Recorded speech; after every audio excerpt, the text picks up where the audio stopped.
Good to be here. Happy to be here. Um, uh, Allow me to just start off with a brief introduction of the organization I represent. So VITAL is a department under the Ministry of Finance that aggregates common administrative services to ministries and statutory boards within the Singapore Public Service. Now, this services include human resource administration, learning administration, finance, procurement, payroll and claims, as well as travel management. Some quick statistics. We have slightly more than 500 employees who serve about 100,000 public officers in across 80 agencies. VITAL started off very much as a transaction processing outfit, right? Essentially, if we formed in 2006, and you can imagine back then, there were a lot of paper transactions, a lot of data entry that was required into your central ERP systems. So VITAL was the outfit that performed a lot of the activities. But over the last few years, we've sought to transform ourselves and to see how we can add value to the stakeholders that we support. So digitalization and automation have been at the core of this transformation. And to this end, we have progressively moved from digitizing and eliminating the use of hard copies in our work to things like application of data analytics and robotic process automation, or RPA. And then in the near future, we're also looking at how we can infuse things like machine learning and AI into our work.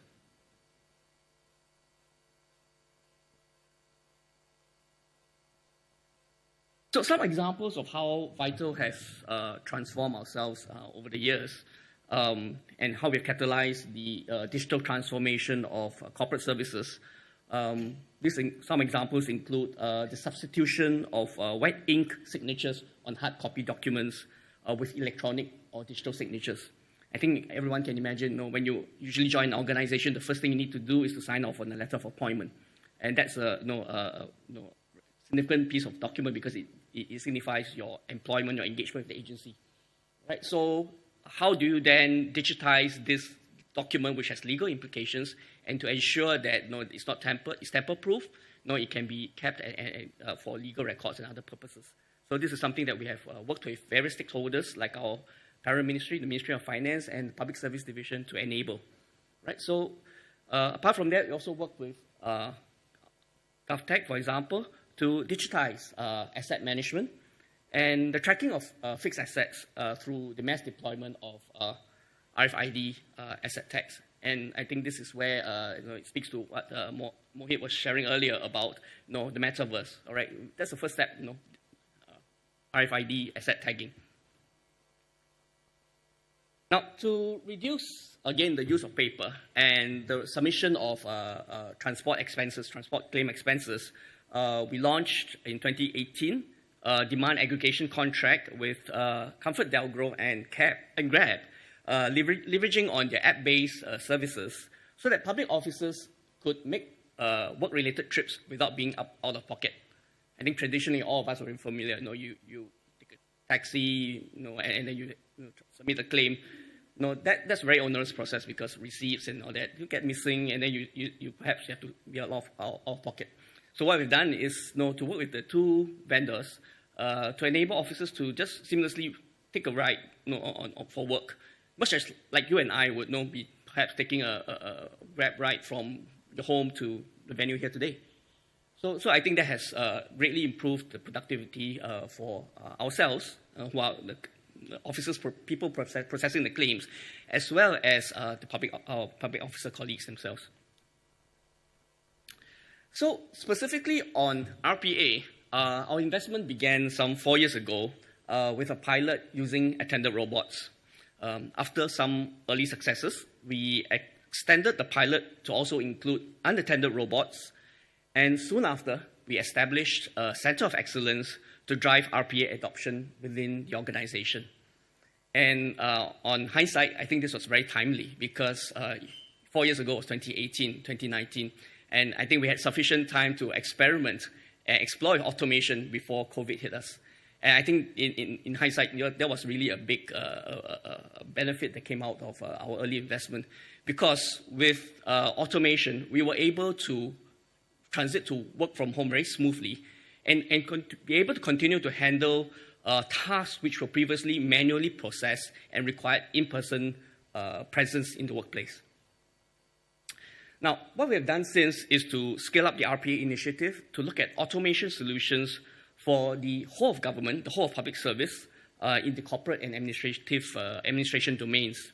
We are also now looking into the introduction of low-code automation tools. So some of you may be familiar with UiPath, Studio X, Microsoft Power Automate, such low-code automation tools to allow non-IT trained officers as well to carry out task automation on their own.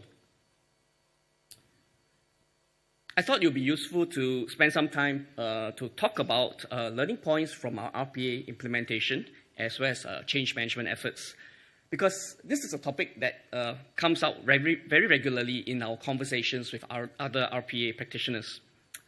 When starting up, it always helps to keep things simple. Focus on automating simple tasks first and use these as building blocks for more complex automations. We have a saying, don't automate the inefficiencies.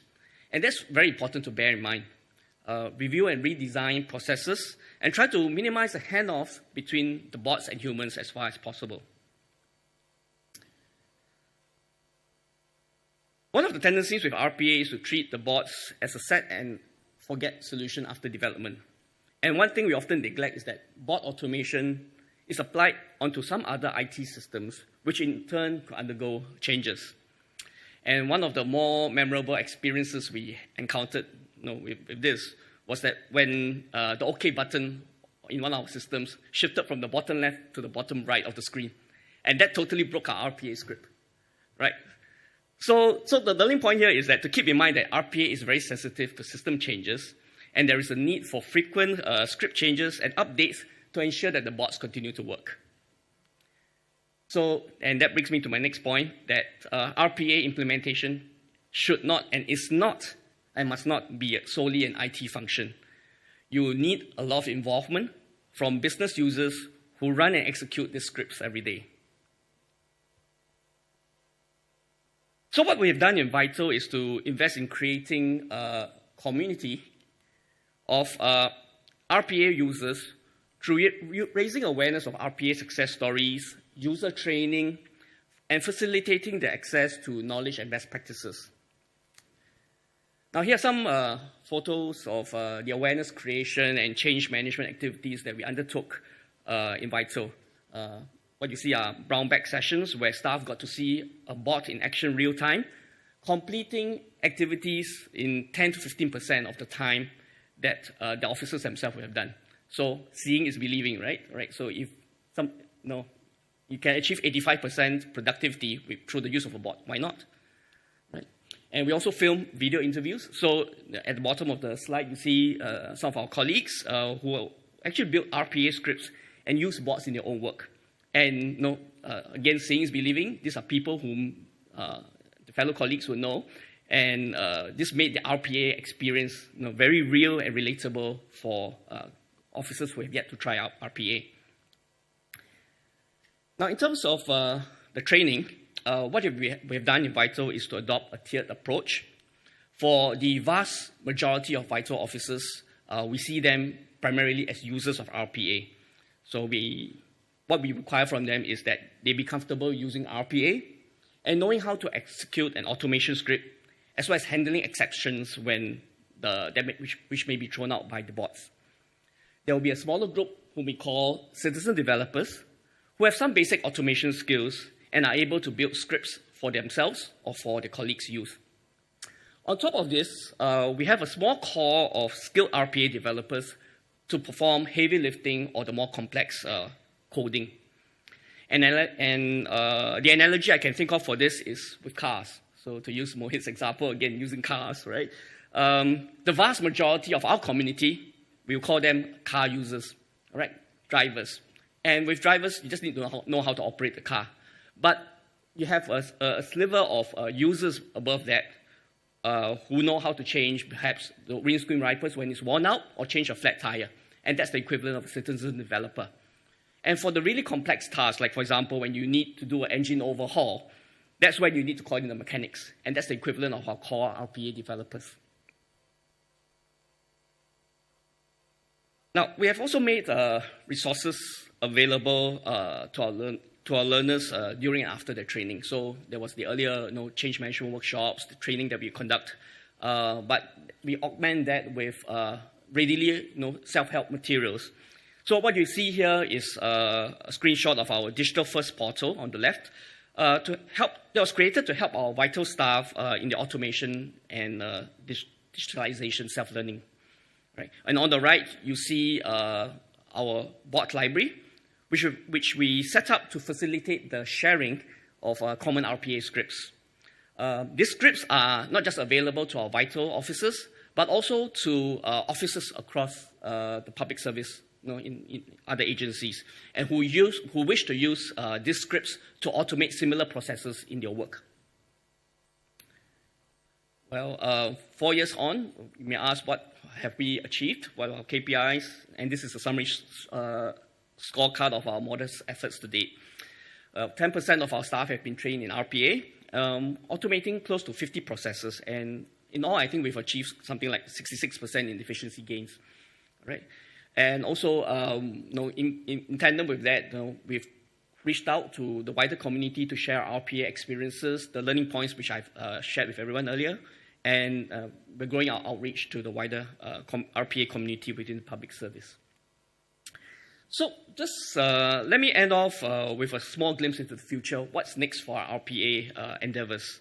A lot of it will focus on synergizing our RPA efforts with the developments in the public sector ICT landscape, as well as the industry in general.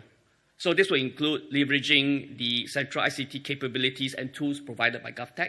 So GCC 2.0 is something that we are looking into, and perhaps moving our RPA infrastructure there so that it can be more widely tapped on, not only just by Vital, but other agencies who have similar RPA ambitions or plans. Right?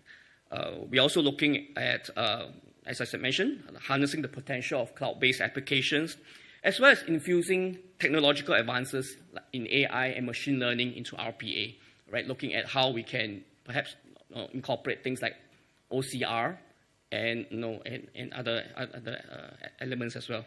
So with that, I've come to the end of my presentation, and thank everyone for your attention.